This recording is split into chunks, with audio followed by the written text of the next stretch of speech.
श्री लाडली जी के चरणों में महावर रचना हो रही थी। लाडली जी अंतर में लालजू के चिंतन में डूबी हुई थी। अचानक श्री चरणों का स्पर्श और रचना में चंचलता दिखाई दी, तो आंख खोल के देखा कौन है, तो स्वयं लालजू महाराज है। लाडली जी ने देखा स्वयं लालजू महाराज अपने कर कमल से लाडली जी के श्री चरणों में महावर रचना कर रहे।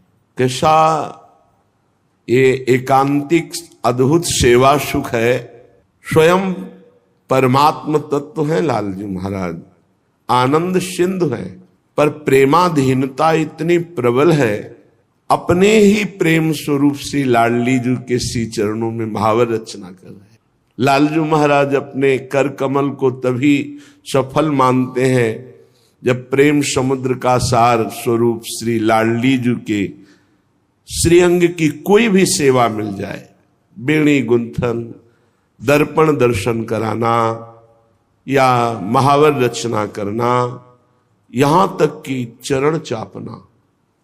प्रेमाधीनता प्रभु में बहुत प्रबल है, अन्यत्र ऐसी प्रेमाधीनता नहीं पाई गई। यहां तक कि अपने दास की भी प्रेमाधीनता में दासता करने में आपको सकुच नहीं होता। अनंत ब्रह्मांडों के अधिपति के पास क्या कमी, किसी एक शक्ति एक सेवा को पूर्ण कराने के लिए आदेश कर दे, सब हो जाए, लेकिन आप स्वयं मुस्कुरा दिया किशोरी जी ने। प्रभु आपकी प्रेमाधीनता अद्भुत है। प्रभु चित्र रचना कर रहे, श्री चरणों में महावर लगा रहे हैं, और कोकिला डाल पे बैठी हुई बोल रही राधा राधा राधा, फिर शांत हो जाती।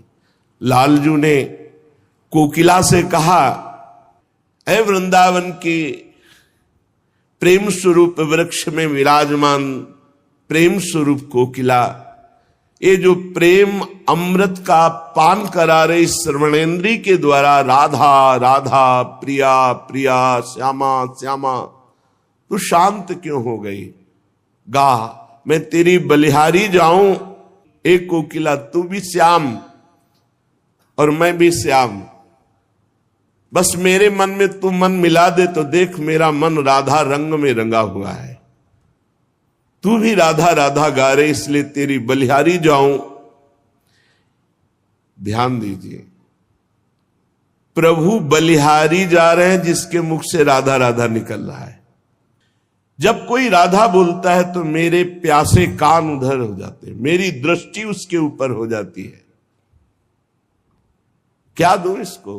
प्यारी जी का नाम सुनाया तो पहले तो रजिस्टर ही फाड़ देते हैं। अनंत जन्मों का लेखा जोखा जो चित्रगुप्त के द्वारा है वो सब खत्म कर देते हैं। प्रेम में आविष्ट होकर सोचते हैं राधा नाम के बदले में इसको क्या दूं, तो त्रिभुवन में राधा नाम के बदले में ये माया वाली वस्तुएं देने योग्य थोड़ी है। तो प्रभु स्वयं अधीन हो जाते हैं। प्रेम रंग में और रंग चढ़ रहा है। कोकिला तो और जोर से बोल राधा राधा राधा राधा। मैं अपना तन, अपना मन, अपना प्राण सब कुछ राधा नाम उच्चारण करने वाले के ऊपर बलिहार कर देता हूं, न्यौछावर कर देता हूं। ये राधा नाम सुधा रसम, ये संजीवनी मूरी है, ये अमृत रस है। बड़े भाग्यशाली हैं जिनके कान में ये राधा नाम पड़ता है, और उससे भी महान भाग्यशाली हैं जो हर समय राधा राधा ऐसा रटते हैं। भगवत नाम, भगवत धाम, भगवत लीला चरित्र और भगवत रूप एक भी पकड़ ले, कुछ चार में से एक ही पकड़ ले, वो परम पद का अधिकारी हो जाएगा। दृढ़ता पूर्वक पकड़े, अन्य आश्रय छोड़कर। जे भी शनकादि ने भगवत लीला चरित्र प्रारंभ किया,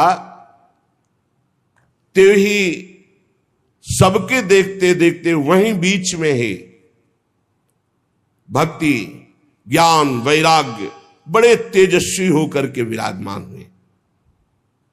जब अनंत जन्मों के पुण्यों का योग बनता है तो संसार चक्र से भटकते हुए जीव को सत्संग मिलता है, और जब वो सत्संग में भगवत चर्चा सुनता है तो निश्चित इसी जन्म में उसे भगवत प्राप्ति हो जाती है। जिसके घर में रोज नाम कीर्तन होता है और थोड़ी ही देर सही, आधा घंटे ही सही, भगवत चर्चा होती है, भगवान की लीलाओं का गायन होता है, वो घर घर नहीं रहता, वो तीर्थ हो जाता है। गंगा जी स्नान करने से वाह पवित्रता, फिर धीरे धीरे मानसिक पवित्रता की तरफ गति होती है। लेकिन यदि भगवत लीला चरित्र सुना जाए तो वाह और आंतरिक दोनों पवित्रता हो जाती है। जिसको इसी जन्म में भगवत प्राप्ति की इच्छा है तो एक श्लोक ही सही, एक श्लोक ही गायन करे, कोई भी एक श्लोक याद कर ले। ये श्रीमद् भागवत का ही श्लोक है। कृष्णाय वासुदेवाय हरये परमात्मने प्रणत क्लेश नाशाय गोविंदाय नमो नमः। सनकादि कहते हैं जो पुरुष अहर्निश भगवान का नाम जप करता है, अहर्निश निरंतर महिमा है, जो अहर्निश, और जहां भगवान की चर्चा होती, जैसे प्यासा आदमी दौड़ के जाता है, बावरों सो रस में फिरे खोजत नेह की बात, बावरा में कहां भगवत चर्चा हो रही, और जाके वहां शांत एक चित्त होकर बैठकर भगवत चर्चा सुनता है, तो कह रहे जन्म कोटि कृतम पापम नश्यते नात्र संशया। करोड़ों जन्मों के पाप उसके नष्ट हो जाते, इसमें कोई संशय ना करे। जो पुरुष पधारने जा रहा हो, शरीर पूरा हो रहा हो, उस समय नाम कीर्तन, उस समय भगवान के लीला चरित्रों के 2-4 अध्याय गान कर दे, निश्चित वो भगवान के धाम को जाएगा, निश्चित। जो धनी मानी जन है, यदि वे स्वर्ण का सिंहासन बनाकर उसमें श्रीमद् भागवत ग्रंथ विराजमान करके किसी वैष्णव को दान कर दे, तो उन्हें भगवान का सायुज्य मोक्ष प्राप्त होता है, सायुज्य पदवी प्राप्त होती है। संसार में सब कुछ सुलभ हो सकता है, पर संत समागम बहुत कठिन है। संत समागम, भगवत प्रेमी महात्मा का मिलना, महत्संगस्तु सुदुर्लभ हो। करोड़ों जन्मों के जब पुण्य एकत्रित होते हैं, तब भगवत प्रेमी महात्मा का सानिध्य और उनके श्रीमुख से सिद्धांत और भगवत चर्चा सुनने को मिलती है। नारद जी, आप बड़े ही महान योग निधि महात्मा है, क्योंकि आपने जगत कल्याण के लिए ज्ञान वैराग्य को पुष्ट करने के लिए प्रयत्न किया। भगवत मार्ग में भगवत लीला कथा श्रवण रसास्वादन करने के लिए झूठ बोलना त्यागना आवश्यक है। दूसरा, व्यभिचार। झूठ बोलना और व्यभिचार करने वाला, चाहे वो कथा कहे या कथा सुने, उसे स्वाद नहीं आएगा। इसलिए सनकादि कह रहे सत्य भाषण और ब्रह्मचर्य पालन। जो फल तपस्या, योग और समाधि से भी प्राप्त नहीं हो सकता, वो भगवान की लीला कथा अमृत सुनने से प्राप्त हो जाता है। सनकादि ने महिमा वर्णन की। शौनक जी ने पूछा, सूत जी ये तो आपने बड़े आश्चर्य की बात कही, इस श्रीमद् भागवत में ब्रह्मा जी के भी आदि कारण प्रभु श्री हरि का निरूपण किया गया है, परंतु ये मोक्ष की प्राप्ति में ज्ञानादि सभी साधनों से बढ़कर के है, ऐसा सनकादि जी ने कहा। सूत जी ने कहा, शौनक जी इसका एक गुप्त रहस्य है। जब भगवान श्री कृष्ण इस धराधाम को छोड़कर अपने परम धाम को जाने लगे, तब उनके मुखारविंद से एकादश स्कंद का ज्ञानोपदेश सुनकर के उद्धव जी ने पूछा। उद्धव जी ने कहा, गोविंद अब तो मुझे दिखाई दे रहा है कि आप अपना कार्य पूर्ण करके परम धाम को पधारना चाहते हैं। मुझे मेरी चिंता नहीं है, मैं तो आपके जूठन के प्रभाव से, नाम जप के प्रभाव से, आपके उपदेश के प्रभाव से परम पद की चिंता नहीं करता। एक चिंता मेरे हृदय में है, घोर कलिकाल आपके जाते ही आ जाएगा, अपना प्रभाव दिखा देगा। इसमें दुष्टों की बाहुल्यता होगी, संतों का संसर्ग मिलना बड़ा कठिन हो जाएगा। यहां जो मिलेंगे भी तो छल कपट और उग्र प्रकृति के, इसलिए ये पृथ्वी बड़ी दूषित हो जाएगी। कमल नयन, आप जा रहे हैं, फिर यहां कल्याण कैसे होगा, सबका मंगल कैसे होगा? प्रभास क्षेत्र में उद्धव जी के वचन सुनकर भगवान ने उद्धव जी की बात पर विचार किया और भगवान अंतर्ध्यान हुए और श्रीमद् भागवत में विराजमान हो गए। भागवत में देखते देखते उद्धव जी के श्रीमद् भागवत के अक्षरों में प्रवेश कर गए और आवाज हुई कि आज से श्रीमद् भागवत को मेरा साक्षात वांग्मय स्वरूप समझो। मैं अपनी संपूर्ण ज्ञान वैराग्य भक्ति शक्तियों के साथ श्रीमद् भागवत के अक्षरों में विराजमान हूं।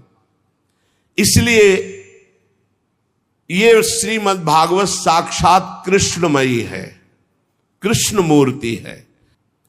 जिस समय सनकादि मुनीश्वर इस प्रकार भगवत चर्चा की महिमा बखान रहे थे, उसी समय तरुणावस्था को प्राप्त ज्ञान और वैराग्य और भक्ति सभा के बीच में ज्ञान भक्ति वैराग्य प्रकट हो गए और जोर जोर से गाने लगे, श्री कृष्ण गोविंद हरे मुरारे, हे नाथ नारायण वासुदेव। सभी सभासदों ने देखा परम सुंदरी दिव्य तेजोमयी प्रेम लक्षणा भक्ति भागवत के अर्थों का आभूषण पहने हुए सब मुनिजन आश्चर्य हो, यह ऐसा तेजमय स्वरूप ज्ञान वैराग्य भक्ति का। तब सनकादि ने कहा, आश्चर्य मत करो, ये भक्ति देवी अभी अभी श्रीमद् भागवत की महिमा से प्रकाशित होकर के तरुण अवस्था को प्राप्त ज्ञान वैराग्य के साथ प्रकट हुई है। अपने पुत्रों सहित विनम्र होकर के भक्ति जी ने सनत कुमार जी से कहा। भक्ति बोली, मैं तो कलयुग में नष्ट प्राय हो गई, पर आपने भगवान की लीला कथा अमृत से मुझे पुष्ट कर दिया। अब आप आदेश कीजिए, मैं कहां रहूं? उन उपासकों पर दृष्टि भी नहीं डाल सकता जिसके हृदय में भक्ति महारानी ज्ञान वैराग्य के साथ विराजमान है। कहां विराजमान? जो नाम जापक है, लीला चरित्र गायन श्रवण करता है, भगवद आश्रित है, उसके हृदय में सनक सनंदन सनातन सनत कुमार जी ने कहा कि आप ज्ञान वैराग्य सहित भक्ति विराजमान हो। भक्ति ने जे ही आज्ञा पाई तो जितने कथा में विराजमान थे सबके हृदय में विराजमान हो गए। मधुराति मधुर मुरलीधर भगवान श्री कृष्ण सबके बीच में प्रकट हो गए। सब सभा खड़ी हो गई, शनकादि भी खड़े हो गए। आसपास ज्ञान वैराग्य भक्ति नृत्य कर रहे, बीच में प्राणाधार प्रभु श्री कृष्ण ललित त्रिभंगी मुरली मनोहर मोर मुकुट धारण किए। पूर्व काल में तुंगभद्रा नदी के तट पर एक अनुपम नगर बसा हुआ था। उसमें सभी वर्णों के लोग अपने अपने धर्माचरण करते सत्य में तत्पर रहते थे। उस नगर में समस्त वेदों का ज्ञाता, श्रौत स्मार्त कर्मों में निपुण एक ब्राह्मण रहते थे जिनका नाम था आत्मदेव। तेज तो ऐसा था मानो दूसरे सूर्य भगवान ही हो, पर पूर्व प्रारब्ध के अनुसार उनकी जो पत्नी थी उनका नाम था धुंधुली। पति का नाम आत्मदेव और पत्नी का नाम धुंधुली था। सुंदरी थी, कुलीन थी, पर लड़ाकू स्वभाव था, अपनी बात पे अड़ जाना। धीरे धीरे अवस्था डल गई, कोई संतानी नहीं हुई। बड़े बड़े पुण्य कर्म किए, खूब दान पुण्य किया लेकिन संतान नहीं हुई। अब वो ब्राह्मण बड़े चिंतातुर हुए आत्मदेव की, जिसके संतान न हो तो फिर उसको पिंडदान कौन करेगा। गृहस्थी में विचार होता, कुल परंपरागत चलाने वाला तो कोई होना चाहिए। अब वो बड़े चिंतातुर हुए, हर उपाय करके हार गए थे। तो एक दिन उनके मन में आया कि एकांत जंगल में चलते हैं और अपने प्राणों को त्याग देते हैं। वो ऐसी भावना में थे कि जीवन व्यर्थ है, जंगल को चल दिए। उधर एक सरोवर में प्यास बुझाने के लिए एक महान संत आ रहे थे। वो सन्यासी महात्मा थे। ब्राह्मण देखा कि वो जब जल पी चुके तो जाके साष्टांग दंडवत किया, शास्त्रों का ज्ञान था, हाथ जोड़कर खड़े हो गए। ये लंबी लंबी सांसें खींच रहे हो, उदास खड़े हो, दुखी दिखाई दे रहे हो। देखने से तो लगता है कि तुम ब्राह्मण हो, क्योंकि तेजस्वी हो। क्या चिंता है तुम्हारी जो तुम जल्दी जल्दी श्वासें खींच रहे हो लंबी और दुख प्रकट कर रहे हो। ब्राह्मण ने कहा, महाराज आखिरी उपाय आप हैं। वैसे तो मैं बताऊं, अपने जीवन से निराश हो चुका हूं। आपको देखा तो आशा बन गई। पूर्व जन्म का कौन सा प्रारब्ध मुझे पता नहीं, पर संतान योग नहीं। सही बताऊं, मैं आम प्राण त्यागने आया हूं जंगल में। और फूट फूट कर रोने लगे। संत का हृदय बड़ा करुणामय होता है। संत चाहे तो नवीन प्रारब्ध तत्काल रच सकते हैं, क्योंकि भगवान के भजन में अपार सामर्थ्य है। उन्होंने अपनी दिव्य दृष्टि से देखा, कहा आत्मदेव ब्राह्मण, पुत्र का मोह तो छोड़ दो, आप विवेक का आश्रय लो, भजन करो। मैं तुम्हारी रेखा को देख रहा हूं, एक जन्म नहीं 7 जन्म तक कोई संतान है ही नहीं। अब तुम भजन करो। जंगल में निकल आए, भजन करो, संतान की आशा छोड़ो। ब्राह्मण ने कहा कि मुझे उपदेश नहीं, ये उपदेश नहीं, सब पढ़ा हूं, मुझे पुत्र चाहिए, पुत्र देव, नहीं मैं आपके सामने अभी प्राण त्यागता हूं। सन्यासी जी ने देखा है तुम मानने ही वाले नहीं, तो उन्होंने योग बल से एक फल प्रकट किया, तपोबल से, और कहा लो योग तो नहीं तुम्हारे पुत्र का, पर मैं ये फल देता हूं, अपनी पत्नी को खिला देना, इससे बड़ा ज्ञानी महात्मा पुत्र पैदा होगा।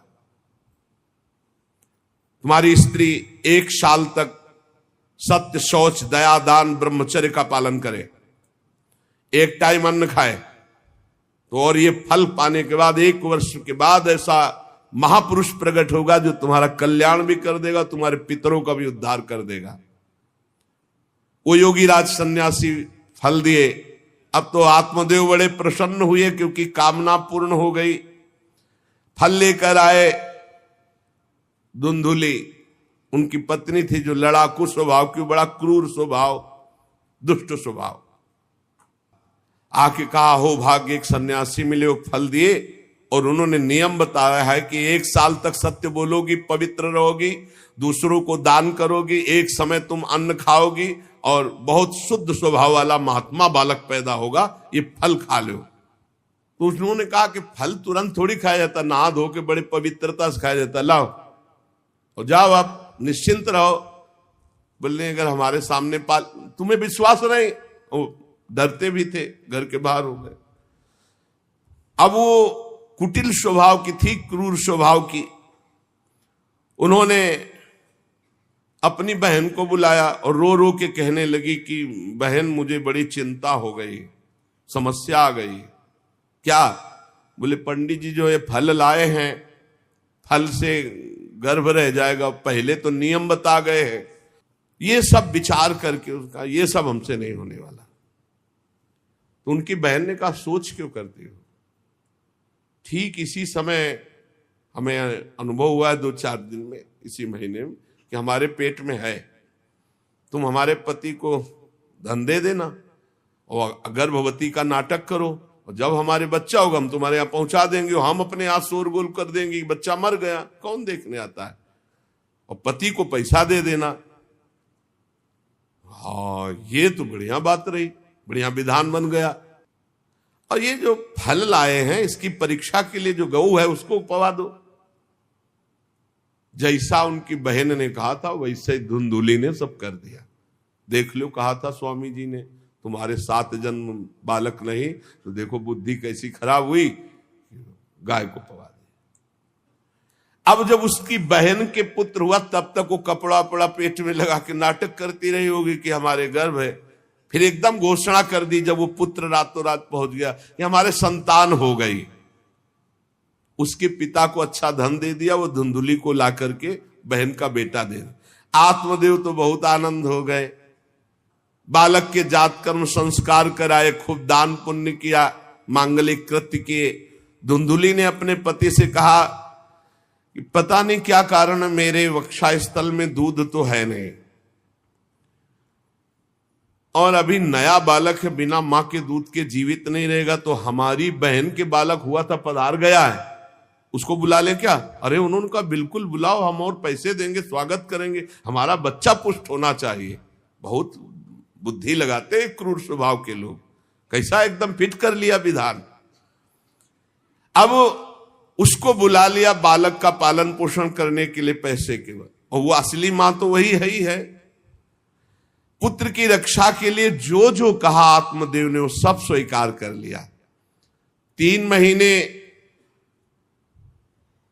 इस बालक के व्यतीत होने के बाद, उन्होंने कहा था 1 साल बाद होगा, 3 महीने व्यतीत होने के बाद गौ के बच्चा हुआ मनुष्याकार, केवल कान गौ के, पूरा मनुष्याकार, सर्वांग सुंदर, दिव्य तेजोमय, स्वर्ण की सी कांति, क्योंकि वो योगी के तप का।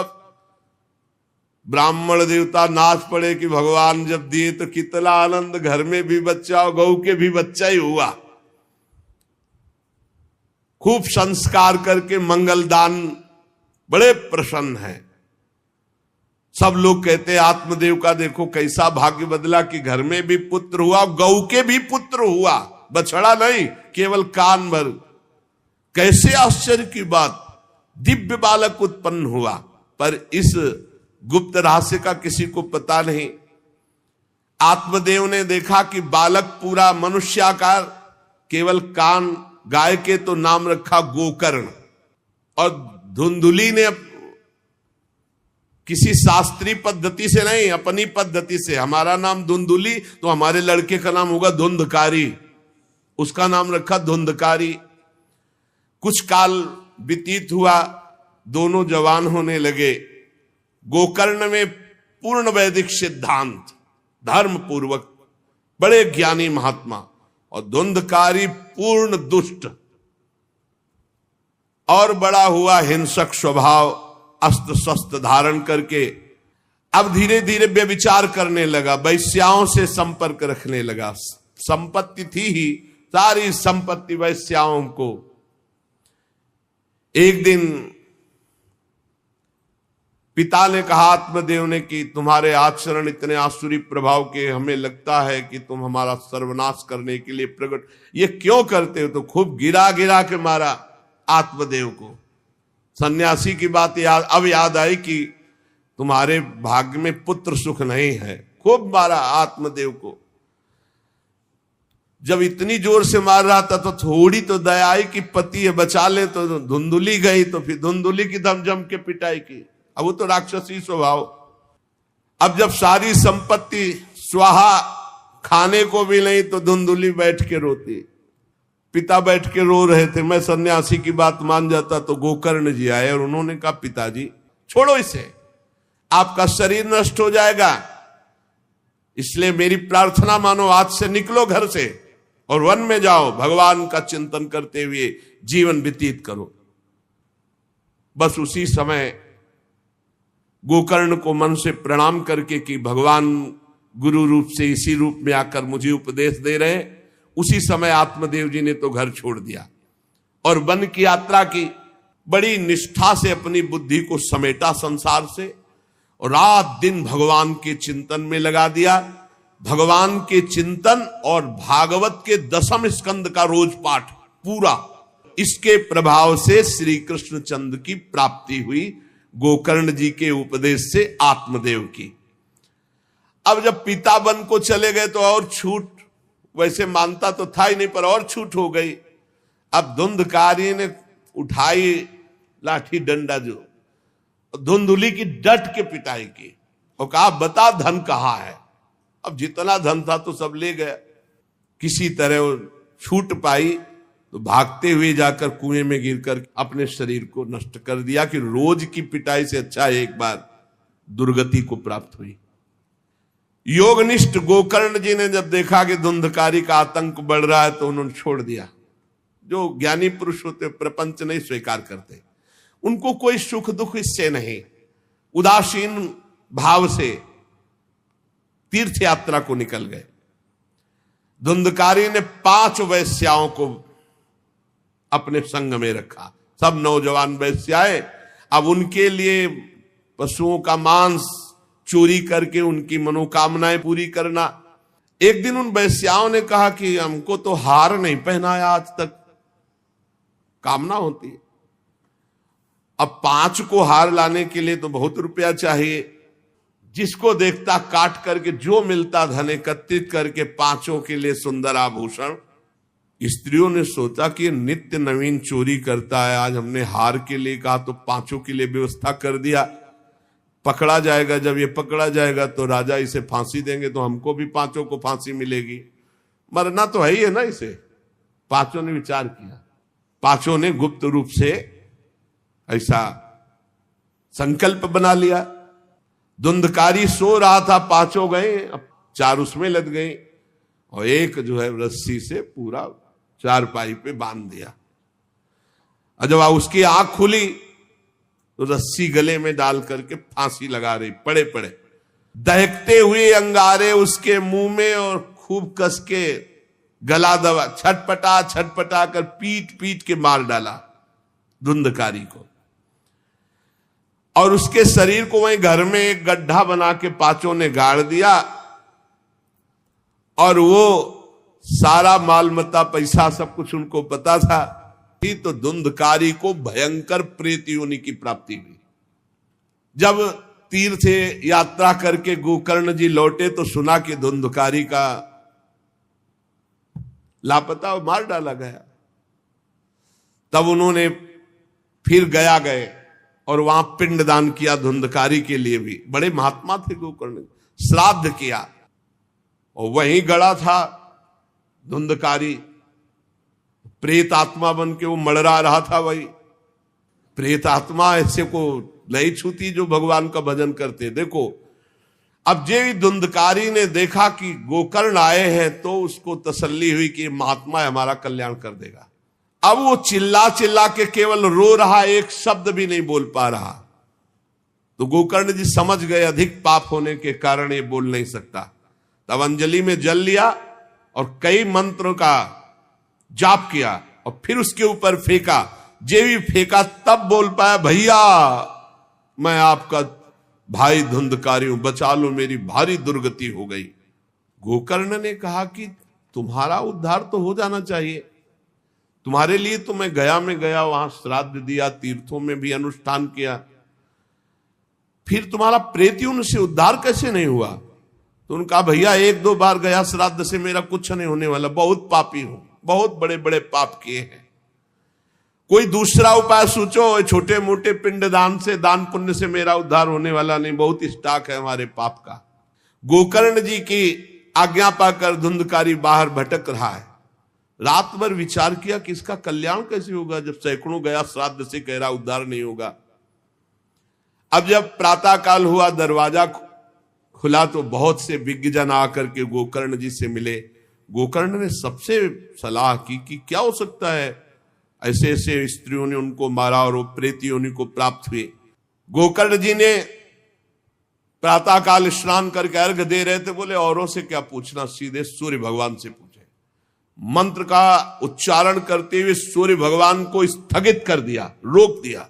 कर भगवान सूर्य देव ने कहा श्रीमद् भागवत महापुराण नियम पूर्वक सुनाओ, निश्चित उसकी मुक्ति हो जाएगी। सप्ताह परायण 7 दिन में पूरी भागवत श्लोक सहित गोकर्ण जी ने निश्चय किया मैं स्वयं सुनाऊंगा और उसका उद्धार करूंगा। अब तो कथा का समय निश्चित किया, सबको बैठने की उचित व्यवस्था की गई। एक 7 गांठ का बांस आवाहन किया धुंधकारी का और कहा इस पे बैठ जा, तू भी कथा सुन। गोकर्ण जी ने एक वैष्णव को मुख्य श्रोता बनाया और प्रथम स्कंद से स्पष्ट स्वर में कथा सुनानी प्रारंभ की, श्लोक और अर्थ। सायंकाल को विश्राम दिया तो एक बड़ी विचित्र बात हुई। सभासदों के देखते देखते एक बांस में तड़ तड़ की आवाज हुई, एक गांठ फट गई। दूसरे दिन कथा हुई, दूसरी गांठ, तीसरे दिन तीसरी गांठ, 7 दिनों में 7 गांठें फाड़ करके धुंधकारी परम पवित्र दिव्य रूप भगवत पार्षद रूप धारण करके प्रकट हो गया। सामने आकर गोकर्ण को प्रणाम किया और कहा भाई अब मैं भगवत पार्षद बन गया, प्रेत योनि से मुक्त। 7 दिन में भयंकर पापात्मा धुंधकारी श्री भगवान की चर्चा सुनने के कारण भगवत स्वरूप हो गया। एक दिव्य विमान आया, भगवान वैकुंठ नाथ के पार्षद मंडलाकार तेजो में विमान, और सबके देखते देखते कहा धुंधकारी आओ, और वो दिव्य पार्षद रूप विमान पे चढ़ा। जब विमान पे चढ़ के जाने लगा तो गोकर्ण जी ने रोक दिया, रुको, ये क्या? कथा तो शास्त्रों लोगों ने सुनी, तो आपको शास्त्रों विमान लाना चाहिए और सबको बैठाल कर ले जाना चाहिए, क्योंकि हमारे सुनाने में कोई भेद नहीं था और ये सुन भी सब ध्यान से रहे थे। तो भगवत पार्षदों ने कहा आपके सुनाने में कोई भेद नहीं था, पर सुनने में भेद हो गया है, श्रवण भेद हो गया। ये उपवास करके बिना कुछ खाए पिए रात दिन कथा का ही चिंतन करता रहा, मनन करता रहा, इसके कारण इनको भगवत पार्षद रूप मिला और जा रहे। और ये कथा सुना भर है, मनन नहीं किया, मनन विषयों का हुआ, इसलिए विमान पे नहीं। गोकर्ण जी आपको तो लेने के लिए स्वयं गोलोक बिहारी आएंगे, यूं कह करके विमान अंतर्ध्यान हो गया, अर्थात चले गए। गोकर्ण जी ने समस्त श्रोताओं से कहा बिना तुम्हें विमान में बैठा ले मुझे चैन नहीं। सावन के महीना में हम फिर अनुष्ठान करेंगे, सब लोग कथा सुनो और सच्चे नियम से रहो, उसका मनन करो। ऐसा ही किया, सब लोग उपवास करके अल्पाहार करके कथा सुने, और जे ही 7 दिन में कथा की समाप्ति हुई तो भगवान के बहुत से पार्षद विमान लेकर आए और जितने कथा सुनने वाले थे सबको परम धाम ले गए। और भगवान ने गोकर्ण जी को स्वयं गोलोक बिहारी हृदय से लगाया, जे भी हृदय से लगाया तो गोकर्ण भगवत स्वरूप हो गए। वही किरीट श्यामवर पीतांबर धारण किए हुए, कुंडल आदि से विभूषित। यहां तक कहते हैं कि उस कथा में सुनने में जो कुत्ते भी बैठे थे वो भी गोकर्ण जी की दृष्टि पड़ने पर विमान पर बैठकर भगवत धाम को गए। भक्तवत्सल भगवान श्री कृष्ण इतने गोकर्ण जी पर प्रसन्न हुए कि तुमने सबको कथा सुनाकर मंगल अनुष्ठान। इसलिए गोकर्ण जी जिस जिसको चाहा, मालूम कथा सुनकर कुत्ता मनन तो नहीं कर सकता, लेकिन गोकर्ण जी ने मनन किया कि ये कुत्ता भी कथा में बैठा था, इसका भी भगवत उद्धार हो जाए। ये आप इसीलिए आसपास जो है जीव जंतु सब भगवत स्वरूप हो जाते हैं। बड़े बड़े सिद्धों को जो गति नहीं मिलती, भगवान की लीला कथा सुनने से, गोकर्ण जी के प्रभाव से धुंधकारी सहित समस्त श्रोताओं को भगवत धाम की प्राप्ति हुई। शेष चर्चा आगे। श्री राधा वल्लभ लाल की जय।